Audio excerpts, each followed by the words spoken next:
Shalom saudara, GKM menyapa kita pada hari ini. Saudara, beberapa waktu lalu di Singapura heboh tentang sebuah kasus pembulian yang dilakukan oleh 3 teman terhadap seorang anak perempuan. Saat anak perempuan itu dipindahkan tempat duduknya di dekat teman ini, pembulian itu berlangsung.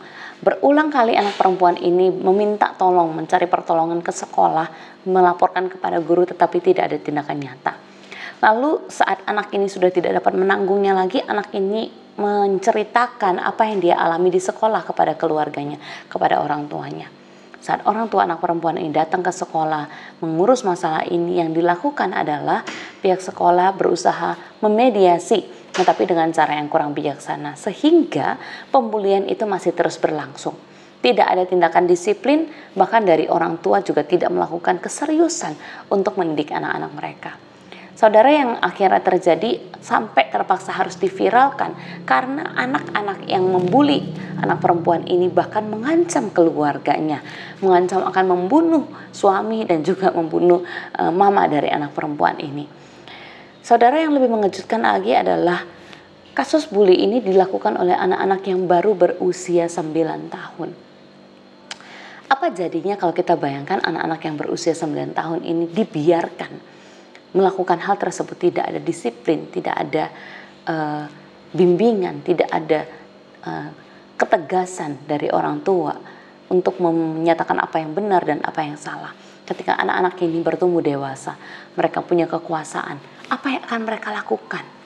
Saudara, melihat kondisi bangsa kita hari ini di Indonesia, kita melihat begitu banyak orang-orang yang punya jabatan, punya pendidikan tinggi, tetapi ternyata tidak punya hati dan tidak punya attitude selayaknya mereka sebagai seorang manusia. Sebagai seorang anak Tuhan, bagaimana kontribusi kita di tengah-tengah keluarga kita yang akan berdampak pada masyarakat luas. Saudara, Imam Eli, imam yang dihormati oleh bangsa Israel pada masa itu, ternyata tidak bisa dan gagal mendidik anak-anak mereka, sehingga anak-anak mereka melakukan tindakan yang sangat jahat di mata Tuhan. Bukan hanya merugikan banyak umat, tetapi mereka juga bahkan mempermalukan Tuhan, bahkan menghina Tuhan di depan banyak umat. Pada akhirnya Imam Eli dihukum, anak-anaknya dihukum, karena Imam Eli gagal mendisiplin anak-anak mereka.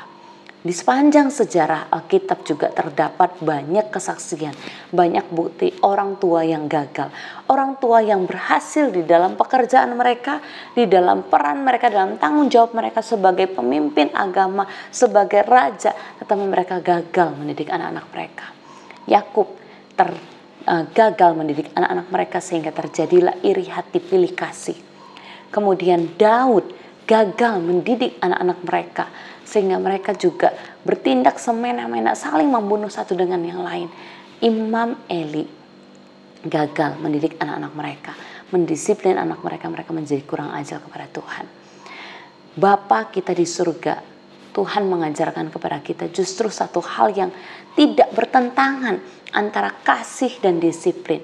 Firman Tuhan mengatakan bahwa barang siapa kukasihi, ia kutegur dan kuhajar. Kasih dan disiplin itu tidak pernah bertentangan. Tapi hari ini kita melihat banyak orang tua yang mengasihi tanpa disiplin, mendisiplin tanpa kasih. Itu yang membuat anak-anak kemudian memberontak, merusak anak. Dan kalau kita membayangkan bahwa kasih tanpa disiplin, yang terjadi adalah kita memanjakan anak, bahkan juga tidak menyalahkan anak, tidak mendisiplin anak saat anak itu berbuat kesalahan. Akibatnya kita merusak anak itu. Anak itu bisa menjadi tidak mandiri, anak bahkan juga bisa menjadi jahat karena tidak pernah didisiplin tentang apa yang benar dan salah. Sebaliknya, disiplin tanpa kasih itu hanya menjadikan anak-anak memiliki hati yang jahat karena dia tidak pernah merasakan apa yang benar tentang kasih itu. Allah Bapa kita di surga mengasihi kita dengan mendisiplin kita. Dosa kita ditanggungnya sebagai bukti kasihnya.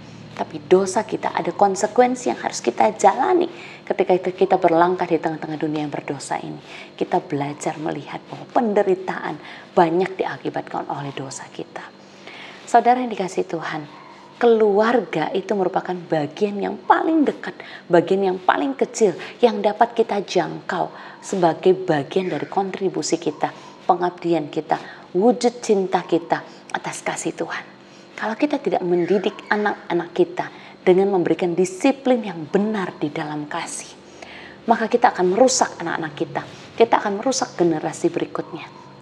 Keluarga yang gagal mendisiplin anaknya di dalam kasih, itu akan menjadi keluarga Kristen yang gagal membawa peran mereka di tengah-tengah gereja. Gereja yang gagal mendisiplin keluarga-keluarga Kristen akan menjadi gereja yang gagal membawa kontribusi bagi bangsa kita. Dampaknya sangat besar di tengah-tengah dunia ini. Tetapi Bapak Ibu Saudara yang dikasihi Tuhan, sebagai anak Tuhan, peran apa yang bisa kita ambil di tengah-tengah keluarga kita? Kiranya Tuhan Yesus memampukan kita. Amin.